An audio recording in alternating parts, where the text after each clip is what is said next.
जय माता दी।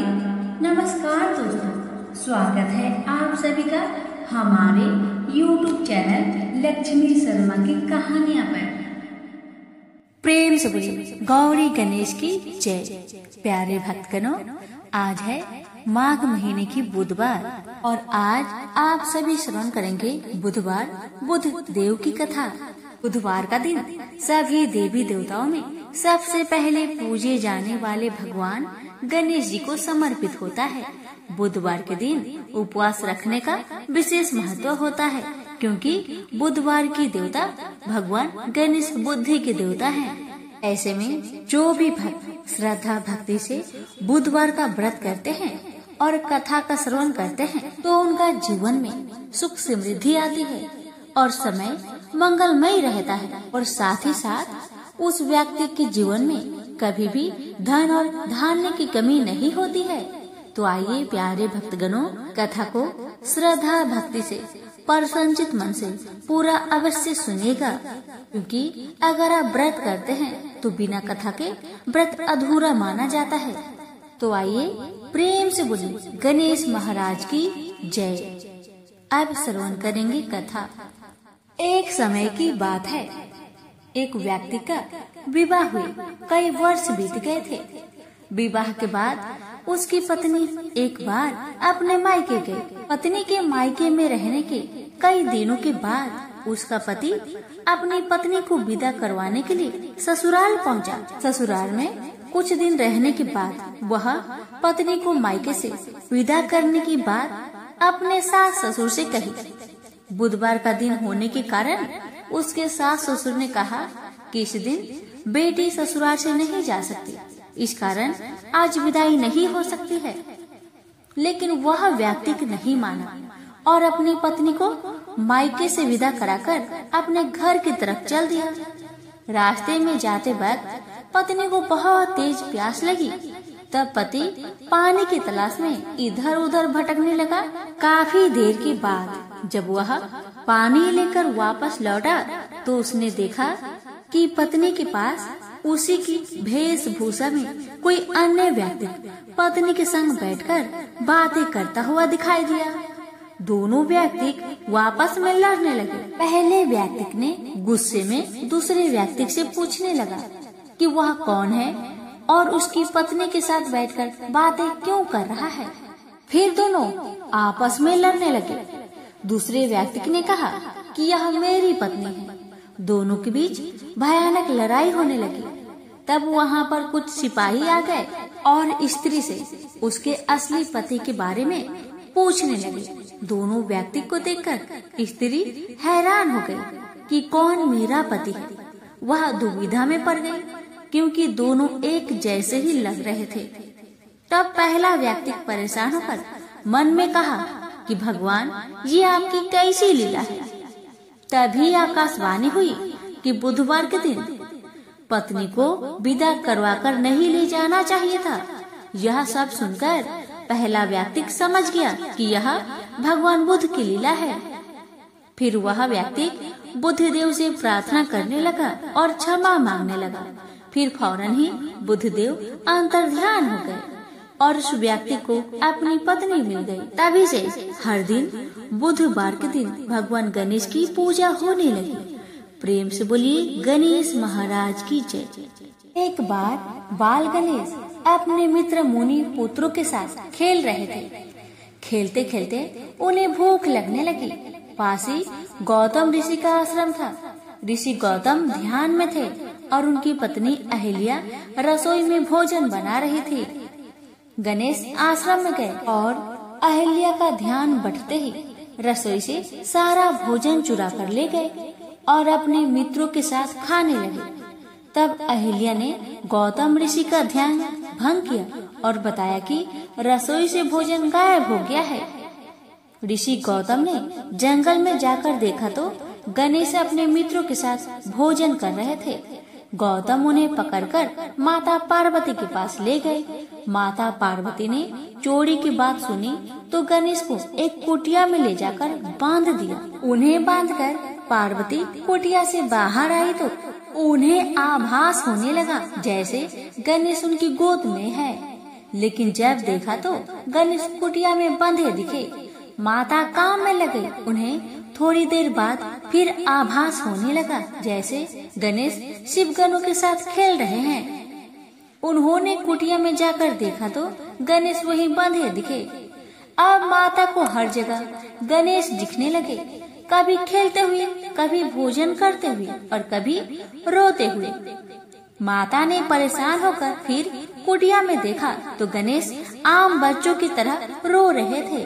वे रस्सी से छूटने का प्रयास कर रहे थे। माता को उन पर अधिक स्नेह आया और दयावश उन्हें मुक्त कर दिया। प्रेम से बोलिए गणेश महाराज की जय। माई थी, वह मिट्टी की गणेश जी की पूजा करती थी। रोज बनाए रोज गल जाए। वह बुढ़िया माई रोज गणेश जी की मूर्ति मिट्टी से बनाती थी, लेकिन रोज पानी पड़ने के कारण गल जाया करती थी। एक दिन की बात है, बुढ़िया माई कहीं जा रही थी। उसने देखा कि एक सेठ का मकान बन रहा था, तो वह कारीगर से बोली, भैया क्या आप मेरे लिए पत्थर का गणेश जी बना देंगे? तो कारीगर बोले, जितने देर में हम तेरे पत्थर का गणेश जी बनाएंगे उतने देर में तो हमारी दीवार बन जाएगी, इसलिए हमारे पास समय नहीं है, तुम जाओ, किसी और को बोलना। बुढ़िया फिर से कहने लगी, भैया कृपा करके मेरे लिए गणेश जी की मूर्ति बना दो, आपकी बहुत भला होगा। लेकिन वह कारीगर एक न सुना। बस क्या था, बुढ़िया माई को गुस्सा आया और उन्होंने कहा कि भगवान करे तुम्हारी दीवार टेढ़ी हो जाए। कहते हैं ना, कभी कभी जो भी बात दिल से कह दिया जाए कभी कभी सच हो ही जाता है, और वैसा ही हुआ। अब तो कारीगर जितना भी दीवार को बनाता था, दीवार अपने आप टेढ़ी हो जाती थी। वह चिंता में पड़ गया, आखिरकार ये दीवार सीधी क्यों नहीं बन रही है। इस तरह करते करते शाम हो गया। अब शाम को सेठ अपने घर को आया। उसने कारीगर से कहा, अरे तुम आज कुछ काम ही नहीं किया। तो कारीगर कहने लगा, मैं तो सुबह से परेशान हूँ दीवार को बना बना कर, लेकिन ये दीवार हमेशा टेढ़ी बन जा रही है। बात यह है कि एक बुढ़िया यहाँ पर आई थी। उसने मुझसे कहा कि गणेश जी की मूर्ति बना दो, लेकिन मैंने कहा जब तक तुम्हारे लिए हम गणेश जी की मूर्ति बनाएंगे तब तक हम ये दीवार को ही खड़ी कर लेंगे। बस मैंने उसके लिए गणेश जी बनाने से इनकार कर दिया तो उसने गुस्से से कहा कि भगवान करे तुम्हारी दीवार टेढ़ी हो जाए। बस तब से अब तक मैंने इतने बार दीवार बनाए, लेकिन दीवार हमेशा टेढ़ी ही बनती जा रही है। कारीगर की बातें सुन सेठ ने बुढ़िया माई को बुलवाया और सेठ ने कहा, हे बूढ़ी अम्मा, हम तेरे लिए सोने का गणेश जी गढ़ देंगे, बस हमारी दीवार सीधी हो जाए। बुढ़िया माई ने गणेश जी से प्रार्थना की। गणेश जी की कृपा से सेठ का दीवार सीधी हो गई और सेठ जी ने खुशी खुशी मन से सोने की गणेश जी बनवाकर बुढ़िया माई को दे दिया। अब तो बुढ़िया माई हर दिन प्रेम पूर्वक गणेश जी का पूजन करने लगी। तो सभी प्रेम से बोलिए गणेश भगवान की जय। किसी गांव में एक बूढ़ी माई रहती थी। वह बहुत गरीब थी और आंखों से अंधी भी थी। उसका एक बेटा और बहू थी। वह बुढ़िया सदैव गणेश महाराज की पूजा किया करती थी। एक दिन गणेश भगवान उसकी श्रद्धा भक्ति को देखकर बहुत प्रसन्न हुए। गणेश भगवान ने सोचा, ये बुढ़िया माई तो आंखों से अंधी है, फिर भी मेरी पूजा पाठ कितना श्रद्धा के साथ करती है, इसलिए मुझे इसके लिए कुछ करना चाहिए। इतना ही सोचकर गणेश जी उस बुढ़िया माई के सामने प्रकट होकर बोले, बुढ़िया माई, तू जो चाहे सो मुझसे मांग ले, मैं तुझसे बहुत प्रसन्न हूँ। बुढ़िया माई हाथ जोड़कर गणेश महाराज से बोली, हे भगवान, मुझे तो कुछ मांगना ही नहीं आता, तो मैं कैसे मांगू और क्या मांगू, आप ही मुझे बताए। बूढ़ी माई की बातें सुन गणेश महाराज कहने लगे, माई, तू अपने बेटे बहू से पूछकर कुछ मांग लेना। तब बूढ़ी माई ने अपने बेटे से कहा, बेटा, गणेश जी कहते हैं कि तू कुछ मांग ले, तो तुम बताओ बेटा मैं क्या मांगू। बेटा ने कहा, माँ तुम ढेर सारा धन दौलत मांग ले। बहू से पूछा तो बहू ने कहा कि आप नाती मांग लीजिए माँ जी। तब बूढ़ी माई मन ही मन में सोचने लगी, बेटा बहू तो सिर्फ अपने लिए ही सोच रहे हैं, मेरे लिए तो कोई सोचता ही नहीं। इतना सोचकर बूढ़ी माई ने सोचा, एक बार अपनी पड़ोसन से पूछ कर आऊं कि मेरी पड़ोसन क्या कहती है।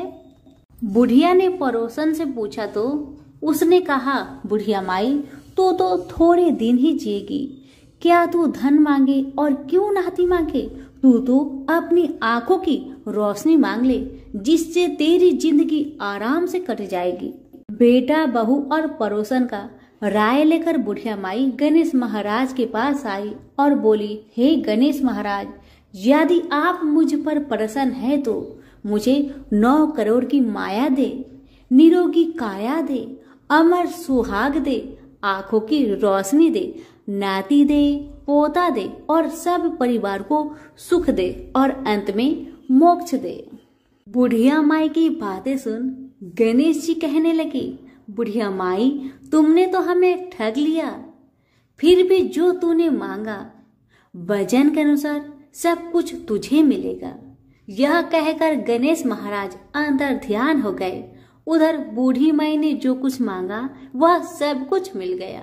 गणेश जी महाराज, जैसे आपने उस बुढ़िया माँ को सब कुछ दिया वैसे ही सबको देना। कहानी कहने वाले, सुनने वाले, हुक्कारे भरने वाले सभी के परिवार पर अपनी कृपा सदा बनाए रखना। सभी मिलकर बोलिए, गणेश भगवान की जय हो, विनायक महाराज की जय हो।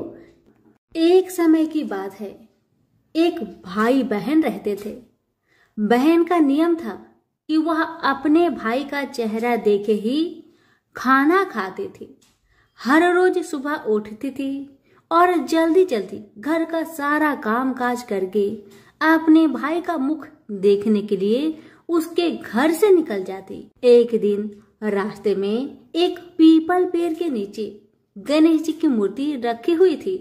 उसने भगवान के सामने हाथ जोड़कर कहा कि मेरे जैसा अमर सुहाग और मेरे जैसा अमर पिहर सबको दीजिए।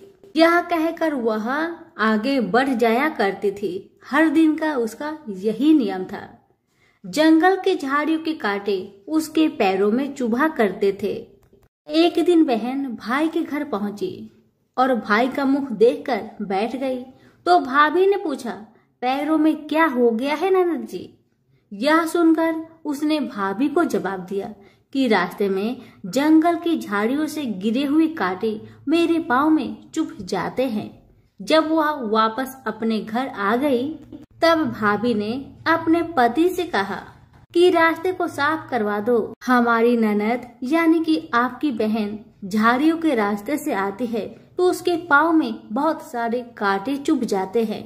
पत्नी की इतना बात सुनते ही भाई तुरंत उठा और हाथों में कुल्हाड़ी लेकर सारी झाड़ियों को काटकर रास्ता साफ कर दिया। और इसी कारण से गणेश जी का स्थान भी वहां से हट गया। यह देखकर भगवान गुस्सा हो गए और उसके भाई के प्राण को हर लिए। लोग अंतिम संस्कार के लिए जब भाई को ले जा रहे थे तब उसकी भाभी रोती हुई लोगों से कही, थोड़ी देर रुक जाओ, उसकी बहन आने वाली है, वह अपने भाई का मुख देखे बिना नहीं रह सकती, उसका यह हर दिन का नियम है। तब लोगों ने कहा, आज तो देख लेगी पर कल कैसे देखेगी? रोज के दिन की तरह बहन अपने भाई का मुख देखने के लिए जंगल में निकल दी। जब जंगल में उसने देखा कि सारा रास्ता साफ किया हुआ है तब वह आगे बढ़ी तो उसने देखा कि सिद्धि विनायक को भी वहां से हटा दिया गया है। तब उसने जाने से पहले गणेश जी को एक अच्छे स्थान पर रखकर उन्हें स्थान दिया और हाथ जोड़कर बोली, हे गणेश महाराज, मेरे जैसा अमर सुहाग और मेरे जैसा अमर पिहर सबको देना। और फिर इतना कहकर आगे निकल गई। लड़की की बात सुनकर भगवान गणेश सोच में पड़ गए, अगर मैं इसका नहीं सुना तो मुझे कौन मानेगा, हमें कौन पूजेगा। तब सिद्धि विनायक ने उसे पीछे से आवाज दिया कि बेटी, इस खेजड़ी की 7 पत्तियां ले जा और उसे कच्चे दूध में घोलकर भाई के ऊपर छींटा मार देना, वह उठकर बैठ जाएगा। यह सुनकर जब बहन पीछे मुड़ी तो उसने देखा कि वहां तो कोई नहीं है, लेकिन फिर भी उसके दिल से आवाज आई, जो मैंने सुना वैसे ही करती हूँ, देखा जाए क्या होता है। इतना सोचकर वह 7 खेजड़ी की पत्तियां लेकर अपने भाई के घर पहुंची। उसने देखा वहां कई लोग बैठे हुए हैं, भाभी बैठी रो रही है और पास में ही भाई का लाश रखा हुआ है। उसे रास्ते में जो आवाज सुनाई दी थी वही बात याद आई और उसने वैसा ही किया जैसे उसने सुना था। उसने खेजड़ी के 7 पत्तियों को बताए हुए नियम के तहत भाई के ऊपर इस्तेमाल किया। तब उसका भाई उठकर बैठ गया। भाई बोला बहन से, मुझे तो बहुत ही गहरी नींद आ गई थी। तब बहन बोली यह नींद किसी दुश्मन को भी ना आए, और उसने सारी बात अपने भाई को बता दी। हे गणेश महाराज, जैसे आपने उस बहन की सुनी वैसे ही कहानी कहने वाले, हुक्कारे भरने वाले सभी की परिवार की सुनना और सभी के परिवार की रक्षा करना। सभी प्रेम से बोलिए गणेश महाराज की जय हो। बहुत समय पहले की बात है। एक गांव में 7 भाई और एक बहन रहा करती थी। वो सब कुछ सुनती, पर जैसे ही विनायक जी का नाम आता तो घगरा झटका कर चली जाती। हर रोज उसका यही आदत था, जब भी गणेश महाराज का नाम आता तो घाघरा झटका कर चली जाती। एक दिन उस लड़की की इस आदत पर विनायक जी बहुत नाराज हुए और गणेश महाराज उस बहन को भयभीत करने लगे। डर के मारे बहन का तो बुरा हाल हो गया, बेचारी सूखने लगी। अपनी बहन को सूखता देख 7 भाइयों ने आकर पूछा, बहन क्या बात है, तुम इतनी दुखी क्यों हो, मुझे बताओ। पर भाइयों के बार बार ऐसे पूछने पर बहन ने कुछ नहीं बताया। भाई असफल रहे। सबसे जो छोटा भाई था वह बहुत चतुर था, बहुत चालाक था। उसने आधी रात को अपना वेश बदलकर गणेश महाराज को पकड़ लिया और पूछा कि आप कौन हैं और मेरी बहन के साथ छल क्यों करते हैं। भाई की बातें सुन गणेश जी बोले, मैं तो गणेश महाराज हूँ, तेरी बहन सारी बातें सुनती है, पर जैसे ही मेरा नाम आता है तेरी बहन दूर चली जाती है, इसलिए मैं उसे डराता हूँ। भाई ने पूछा कि आप इसका उपाय बताए तो गणेश जी बोले कि कोई भी कहानी कहो तो गणेश जी की कहानी कहे बगैर नहीं उठना चाहिए। बहन ने उस दिन से नियम रखा कि वह रोज गणेश जी की कहानी सुनेगी और कहानी सुनने के बाद ही पूछ खाएगी, और बहन हर रोज ऐसा ही किया। अब तो बहन कहानी सुनने के बाद ही कुछ खाया करती थी। इस तरह से गणेश जी महाराज बहन पर प्रसन्न रहने लगे और उसकी सारी मनोकामनाएं को पूरी करने लगे। गणेश महाराज की आशीर्वाद से उस बहन को अच्छा घर और अच्छा वर मिला। तो प्रेम से बोलिए गणेश महाराज की जय हो। एक बार एक मेढक और मेढकी तालाब में साथ रहते थे। मेढक गणेश जी का बहुत बड़ा भक्त था। वह हर रोज गणेश जी की पूजा करता था। वह कुछ काम न करता, बस गणेश जी का नाम जपता रहता। मेढकी उससे बहुत परेशान थी। एक दिन मेढकी ने गणेश जी की मूर्ति छिपा दी। मेढक आया और गणेश जी की मूर्ति के बारे में पूछने लगा तो मेढकी ने बोला कि मुझे नहीं पता। एक दिन एक औरत उनके तालाब के पास आई और उसने अपने मटके में पानी भरने लगी। जैसे ही उसने पानी भरा वैसे ही मेढक और मेढकी उसके मटके के अंदर चले गए। घर जाकर उस औरत ने पानी गैस पर रख दिया। मेढक और मेढकी भी साथ में जलने लगे। मेढकी मेढक को बोलने लगी कि तुम तो गणेश जी की बहुत बड़ी भक्त हो, तो बोलो गणेश जी को हमें बचाए। मेढक ने यह सुनकर गणेश जी का नाम जपना शुरू कर दिया। थोड़ी देर बाद एक सांड आया और अपने दोनों सींग मटके पर जा मारा और मटका जमीन पर गिरकर टूट गया और दोनों बच गए। मेढक ने घर जाकर गणेश जी की मूर्ति मेढक को लौटा दी और उसने भी गणेश जी का पूजन करना शुरू कर दिया। तो प्रेम से बोलिए गणेश महाराज की जय हो। एक बार की बात है, एक संत गणेश जी के बहुत बड़े भक्त थे। वह प्रेम भरे हृदय से पूरे दिन गणेश जी की सेवा में लगे रहते थे। प्रातःकाल उन्हें बड़े प्रेम से उठाना, स्नान आदि करवाकर वह उन्हें अत्यंत प्रेम के साथ अपने हाथों से भोग लगाते और उसके बाद वह उनके भजन कीर्तन में लीन हो जाते थे और रात्रि में भक्ति और प्रेम से परिपूर्ण हो वह उनको सुलाकर स्वयं सोते थे। यह कार्य उनकी दिनचर्या बन गया था।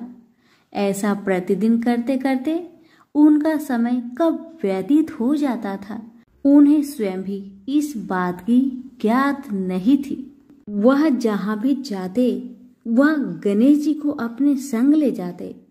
हर क्षण उन्हें सिर्फ गणेश जी का ध्यान रहता। वह सिर्फ उनकी ही बात किया करते और गणेश जी भी उन संत की सेवा भाव से अति प्रसन्न रहते थे। वो कहते हैं न कि भगवान को सिर्फ भक्त का प्रेम भरा हृदय चाहिए और कुछ भी नहीं। यह बात इस कहानी से सिद्ध हो जाती है कि भगवान को सिर्फ प्रेम और भक्ति की शक्ति से ही बस में किया जा सकता है। एक बार वह संत कुछ अन्य संतों के साथ ट्रेन की यात्रा कर रहे थे। वह संत अपने साथ गणेश जी को भी अपनी यात्रा में ले आए और अपनी साथ वाली सीट पर उन्हें विराजमान कर उनको प्रणाम किया। अब उन संत ने अन्य संतों के साथ मिलकर प्रभु की भक्ति में ओल प्रेत होकर प्रभु का भजन कीर्तन आरंभ कर दिए। गणेश भजन और कीर्तन की समाप्ति के पश्चात वह सभी संत प्रभु भक्ति की चर्चा में लीन हो गए और कब उनकी मंजिल आ गई उन्हें पता भी नहीं चला। सभी संत एक साथ ट्रेन से नीचे उतरकर स्टेशन से बाहर आ गए और आश्रम पहुंच गए। आश्रम में पहुंचकर जब उन संत का भोजन का समय हुआ तो उन संत ने सोचा कि गणेश जी के भोग का समय भी हो चुका होगा। बिना गणेश जी को भोग लगाए मैं भोजन कैसे ग्रहण कर सकता हूँ? और गणेश जी को भोग लगाने के लिए भोग की तैयारी करने लगे। किंतु यह क्या, जब वह संत भोग लगाने के लिए गणेश जी को अपने बक्से में से निकालने लगे तो गणेश जी तो वहां पर विराजमान थे ही नहीं। यह दृश्य देखकर संत को बहुत आघात लगा। वह अपने चारों तरफ गणेश जी को ढूंढने लगे किंतु गणेश जी नहीं मिले। वह संत निराश हो गए। अब उन्होंने अपनी व्यवस्था अन्य संतों से ही कही तो सभी संत मिलकर पूरे आश्रम में गणेश जी को ढूंढने लगे किंतु गणेश जी कहीं नहीं मिले। अब वह संत और ज्यादा निराश होने लगे। वह सोचने लगे कि बिना गणेश जी की मैं क्या करूंगा। यह बात सोचते सोचते उनके नेत्रों से अश्रु की धारा बहने लगी। यह देख अन्य संत उन सज्जन संत को समझाने लगे कि कोई बात नहीं, यदि आपके गणेश जी नहीं मिल रहे हैं तो हम आपको दूसरा गणेश जी लाकर दे देंगे, किंतु आप अपना मन हल्का मत करिए। किंतु वह संत नहीं माने। वह लगातार रोए जा रहे थे और यही कह रहे थे कि मुझे तो अपनी वही गणेश जी चाहिए जिनसे मैं रोज प्यार दुलार करता था। उनके अलावा अन्य कोई नहीं चाहिए। उन्होंने अन्न और जल भी ग्रहण नहीं किया। ऐसा करते करते 4-5 घंटे बीत गए। इधर गणेश जी कहीं नहीं मिल रहे थे और उधर संत जी की तबीयत रो रो कर खराब होती जा रही थी। फिर अचानक एकाएक उन्हें याद आया कि आखिरी बार उन्होंने गणेश जी को ट्रेन में बैठाया था और प्रभु भक्ति की चर्चा में लीन हो वो कब बगैर गणेश जी को लिए आश्रम पहुंच गए उन्हें पता ही नहीं चला। यह बात सुनते ही समस्त संतों ने उस सज्जन संत से कहा कि अब तो 4-5 घंटे बीत गए, वह ट्रेन बहुत दूर चली गई होगी।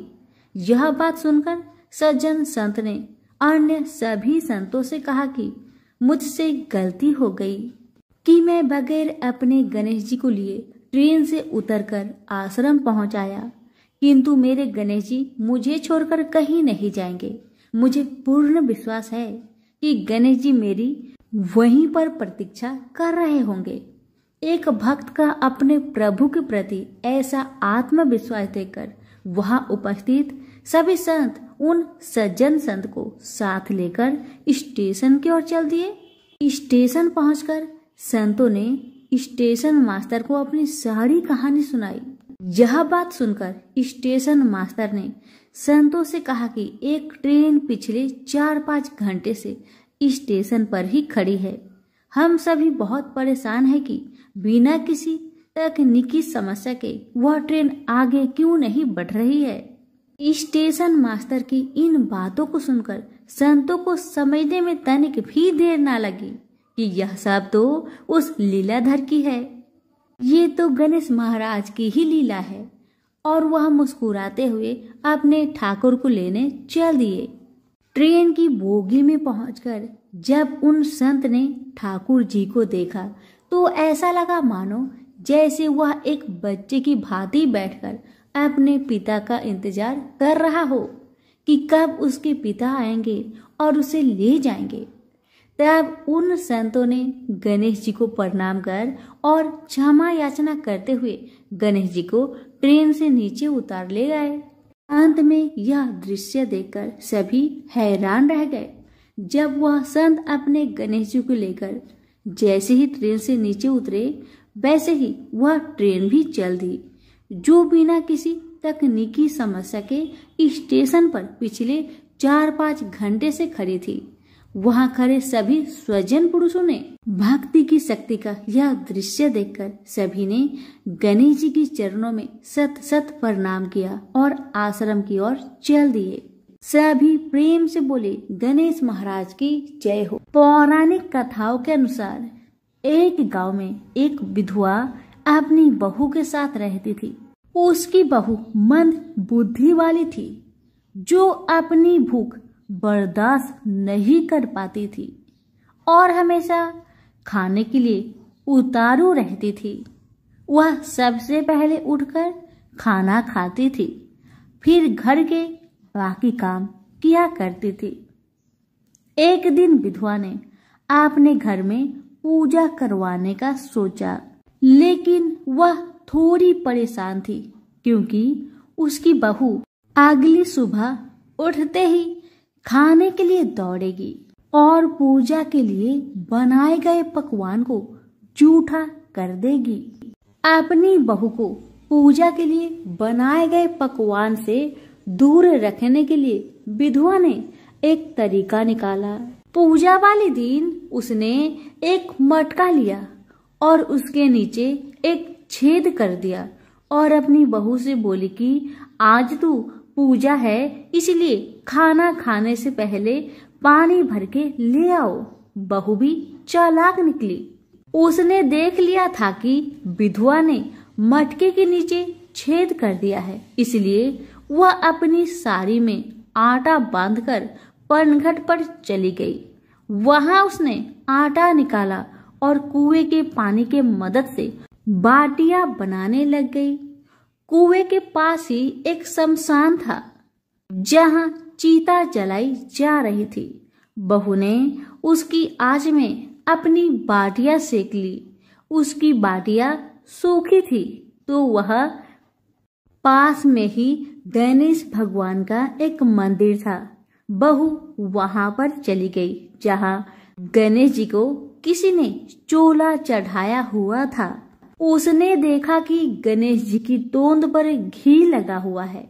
उसने उस घी को अपनी बाटी पर लगा लिया और उसका भोग गणेश जी को लगाकर वह बाटी खा ली और बहू घर वापस चली आई।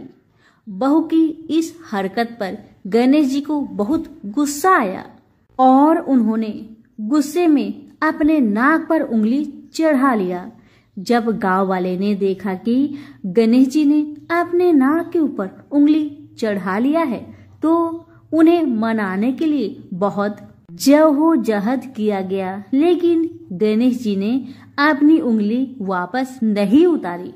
जब यह बात राजा को पता चली तो राजा ने बड़े बड़े पंडितों और ज्योतिषियों को बुलवाया और हवन करवाया, लेकिन गणेश जी फिर भी नहीं माने। सब बहुत चिंतित थे। राजा ने पूरे गांव में यह ऐलान करवा दिया कि जो भी इंसान गणेश जी की नाक पर से उंगली हटाने में सफल होगा उसे इनाम के तौर पर 5 गांव दिया जाएगा। गांव के सभी लोग गणेश जी को मनाने आए, लेकिन गणेश जी किसी से भी न माने और अपनी उंगली नाक पर चढ़ाए रखे। अंत में विधवा की बहू बोली कि अगर सब उसे आज्ञा दे तो वह गणेश जी की उंगली हटा सकती है। उसकी बात सुनकर उसकी विधवा सासू माँ हंसने लगी और बोली कि जब बड़े बड़े विद्वान कुछ नहीं कर पाए तो वह कैसे गणेश जी को मना पाएगी। तब किसी ने बोला कि जब सब लोगों को मौका मिला तो उसे भी एक मौका मिलना चाहिए। फिर सभी लोग बहू को एक मौका देने के लिए मान गए, लेकिन बहू ने एक शर्त रखी। उसने कहा कि उसके घर से लेकर मंदिर तक पर्दा बांध दी जाए। सब लोगों ने सोचा कि इतना तो हो ही चुका है तो पर्दा बांधने में क्या जाता है। बहू के कहे अनुसार उसके घर से लेकर मंदिर तक पर्दा लगाया गया। बहू ने अपना दिमाग लगाया और वह अपने साड़ी की आंचल में मोगली छिपाकर मंदिर चली गई। अब बहू ने मंदिर में जाकर गणेश जी से बोला कि मैंने आपके तोंद से जरा सा घी क्या ले लिया, आपने अपने नाक पर उंगली चढ़ा ली। अब आप नाक पर से उंगली हटाइए या दूं एक मोगरी की, अभी आपके टुकड़े टुकड़े हो जाएंगे। बहू की यह चेतावनी सुनकर गणेश जी थोड़ा डर गए और उन्होंने सोचा कि यह तो पूरी पागल है, कहीं सच में यह मुझे मोगरी न मार दे। अब तो गणेश जी ने बिना सोचे समझे अपनी नाक पर से उंगली हटा ली, जिसे देखकर गांव वाले बहुत खुश हो गए और बहू का जय जयकार करने लगे। राजा के ऐलान के मुताबिक बहू को 5 गांव इनाम में दिए गए। यह कथा सुनकर लोग गणेश भगवान से यह मांगते हैं कि वह भी उस बहू की तरह सबकी बात मान जाए और उनकी सभी मनोकामनाएं पूरी करे। तो प्रेम से बोलिए गणेश महाराज की जय हो। पुराणों में बताया गया है कि एक बार भगवान गणेश गंगा नदी के किनारे तपस्या कर रहे थे। इसी कालावधि में धर्मात्मज की कन्या तुलसी विवाह की इच्छा लेकर तीर्थ यात्रा पर निकली। देवी तुलसी सभी तीर्थ स्थल का भ्रमण करते हुए गंगा के तट पर पहुंची। गंगा तट पर देवी तुलसी ने देखा कि युवा गणेश जी तपस्या में लीन थे। शास्त्रों के अनुसार तपस्या में विलीन गणेश जी रत्न जटित सिंहासन पर विराजमान थे। उनके समस्त अंगों पर चंदन लगा हुआ था। उनके गले में पारिजात पुष्प के साथ स्वर्ण मणि रत्नों के अनेक हार पड़े थे। उनकी कमर में अत्यंत कोमल रेशम का पीतांबर लिपटा हुआ था। तुलसी श्री गणेश के इस सुंदर स्वरूप पर मोहित हो गई। उसके मन में गणेश से विवाह करने की इच्छा जागृत हुई। तुलसी ने विवाह की इच्छा से उनका ध्यान भंग किया। तब भगवान श्री गणेश ने तुलसी द्वारा तब भंग करने को अशुभ बताया और तुलसी की मनसा जानकर स्वयं को ब्रह्मचारी बताकर उसके विवाह प्रस्ताव को नकार दिए। विवाह प्रस्ताव ठुकराने पर तुलसी ने नाराज होकर गणेश जी को श्राप दिया कि उनके एक नहीं बल्कि 2 विवाह होंगी। इस पर श्री गणेश ने भी तुलसी को श्राप दे दिया कि तुम्हारा विवाह एक असुर से होगा। एक राक्षस की पत्नी होने का श्राप सुनकर तुलसी ने गणेश जी से माफी मांगी। तब गणेश जी ने तुलसी से कहा कि तुम्हारा विवाह संगचूर राक्षस से होगा, किंतु फिर तुम भगवान विष्णु और श्री कृष्ण को प्रिय होने के साथ ही कलयुग में जगत के लिए जीवन और मोक्ष देने वाली होगी। पर मेरी पूजा में तुलसी चढ़ाना शुभ नहीं माना जाएगा। तब से ही भगवान श्री गणेश जी को पूजा में तुलसी चढ़ाना वर्जित माना गया है। प्रेम से बोलिए गणेश जी की जय।